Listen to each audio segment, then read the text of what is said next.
Hello everybody. So today I'm going to be using my meat cleaver for something we need in the garden. But before I do that, I figure I have three items that I guess I have on my shelf inside that I'm not 100% sure what they are. The first one is this bulldog. It's very nice detail. It's got a little hole for, I guess, a little tag, but it has this number with the blue 1832 right there. But I'm not sure who made it, and I'm not sure it's probably, my guess is it's English, but I'm not 100%. So if anybody knows what this might be, send me a message.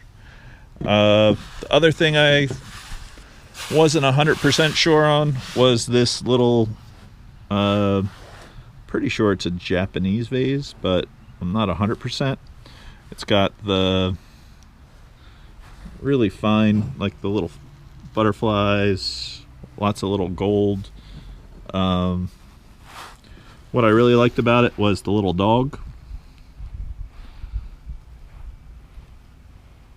But those look like kimonos, so my guess is it's Japanese. And anytime you see the Mount Fuji in the background, the tree is done really nicely. But if anybody knows what this is, here's the signature. That's why I thought it was pretty interesting, because the signature was in gold also. I'd say it's about 8 or 9 inches tall. I didn't bring my actually need my tape measure for the next thing we do. And the last thing was this this bowl right here, with the orange bowl with the crackle, that I got for my buddy Jim. He's actually doing all right. I've been in touch with a bunch of my friends from the flea market. It looks to me like it's a mid-century modern Danish piece, or maybe German, but I'm not 100% sure. Just because that does look like a tulip to me, but might not be. There's no marks or signature. The clay on the bottom is a nice white, but I do really like the crackle glaze. I've actually been using this bowl, so I don't know.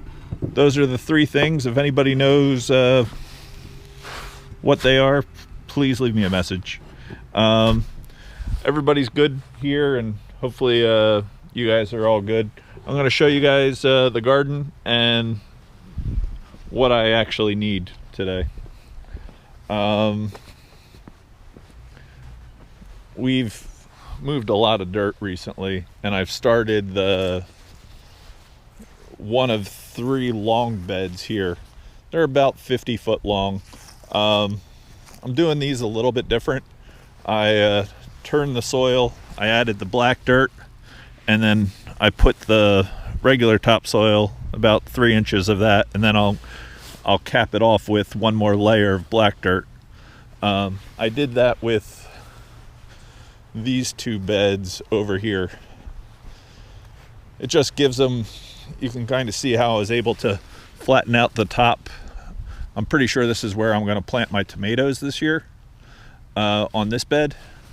And I did the same thing with this. It's a lot more work than what I did with the potatoes, but it gives you a better bed to work with. We did today plant the lettuce on the side of the potatoes. We'll harvest this probably in the next 3 weeks or something. And the potatoes are planted in the center here.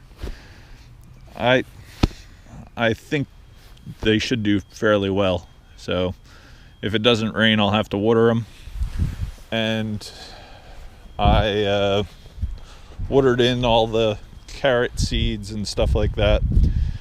They not coming up yet. Still have a little bit of time on that. The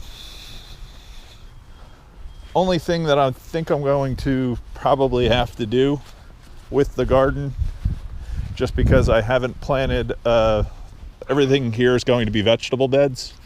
I'm gonna need probably one more load of soil for my flower beds. So I'm using this dirt here that I got last year. All right, I'm going to, for the tomatoes, in this tomato bed, we kind of want to string them high.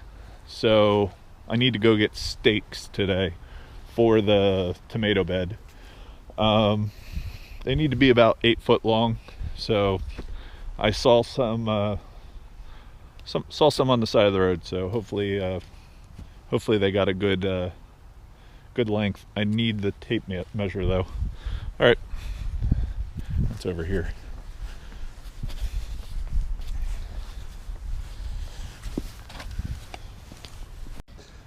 You can leave it on the trailer. I appreciate it. Not a problem. Hope you have a very good day. Right. So what we got was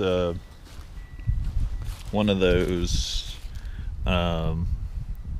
non-gas lawnmowers to cut in between the bed. I'll go get something to wipe it down with, and we'll see how that works. I'll put it together. All right, I guess I'm gonna go use that meat cleaver. What I need is some stakes. I was hoping I could get it off this dead tree, but it's not looking too promising. Might need a couple saplings or something like that. That looks pretty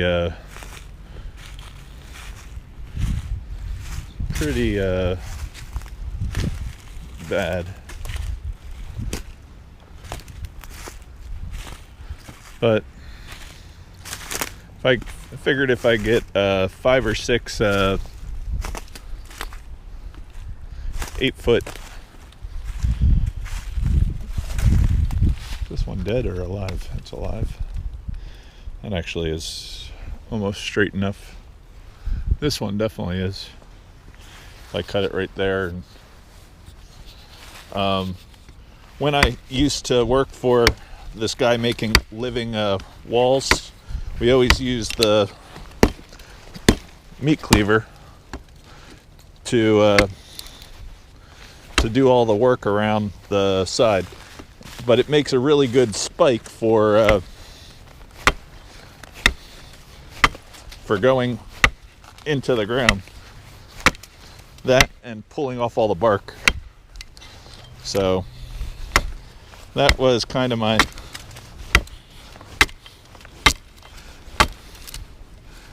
idea on using the meat cleaver instead of a saw.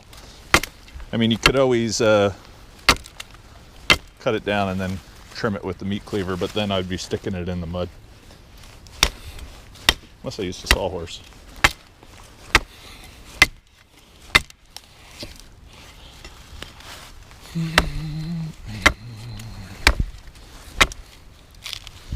Alright, almost done.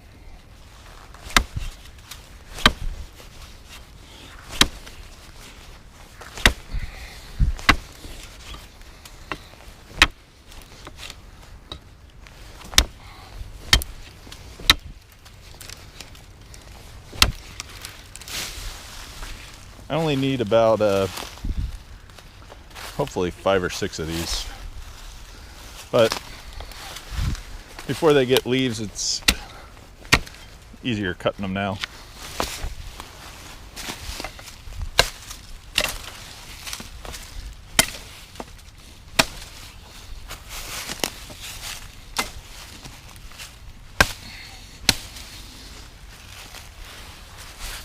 think if I cut the top off of that, it should be good. I'm going to leave that wide just because I might use that for the rope.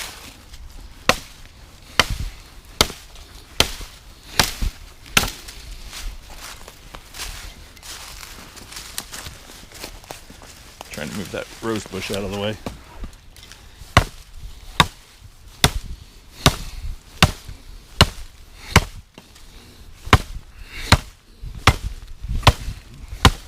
Guess I just should sharpen this.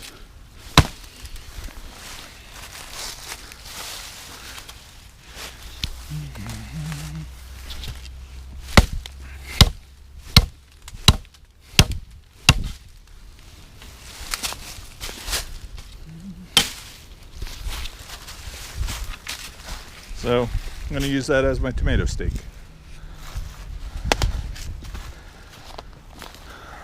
I might be able to get 2 seasons out of it. It all depends on how it dries. There's one less.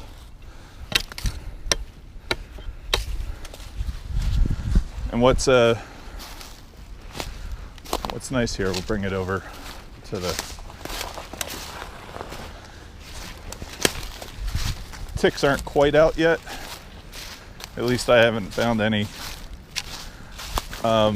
Definitely there'll be a lot of them coming out soon. What I'm gonna do is basically just strip this bark right off of this, and should help the pole keep.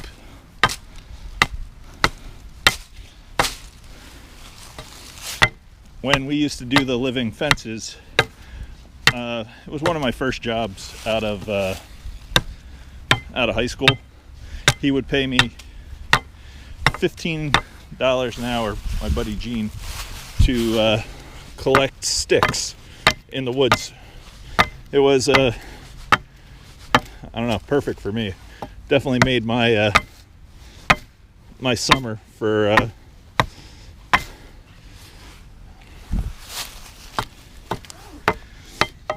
probably could do better just sliding it than chopping.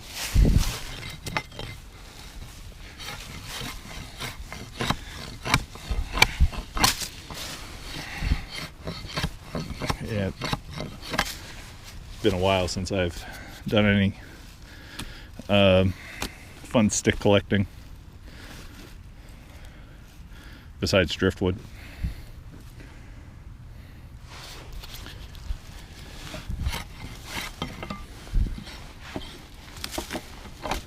We used to get a lot of the cedar poles. Not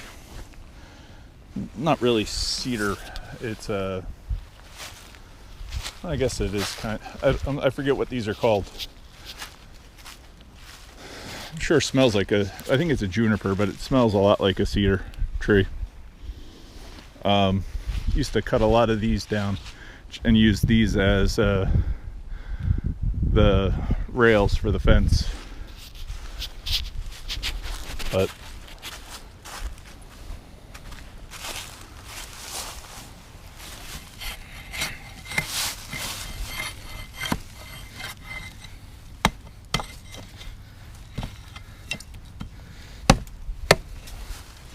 and from after working with him, the next fall I went and did horticulture class. And that's kind of how I ended up working at the farms and all that other stuff.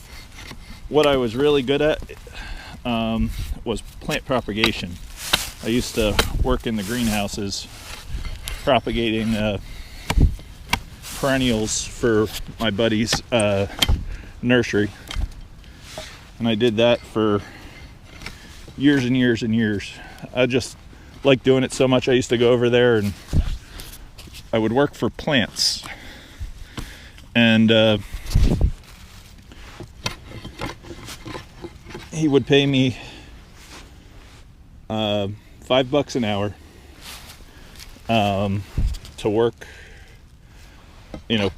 doing like planting stuff in the greenhouse. But he never gave me cash. He always gave me plants, and he would only charge me his cost on the plants. So I ended up getting from my buddy. He owned Russell Gardens Wholesale in Pennsylvania, but from him I ended up getting over 300 varieties of, it must have been 400 varieties of perennials that I planted at my parents' house. And I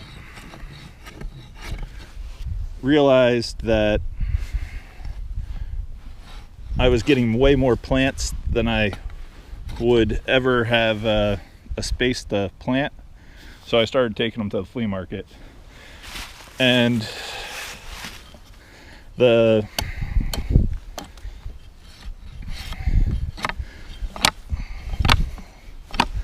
decide if I should keep that knot. It might actually hold up a tomato string pretty good. But this really should be a two-handed job. So I started bringing the plants that I got extra from my friend for working in the greenhouse to the flea market and selling them at the flea market. And I think for the $5 an hour, I was getting about, in plants of his cost, I would get about 20 potted perennials, and I started selling those at the flea market for $3 a piece. So I was making more than anybody else that worked there by selling the stuff at the flea market.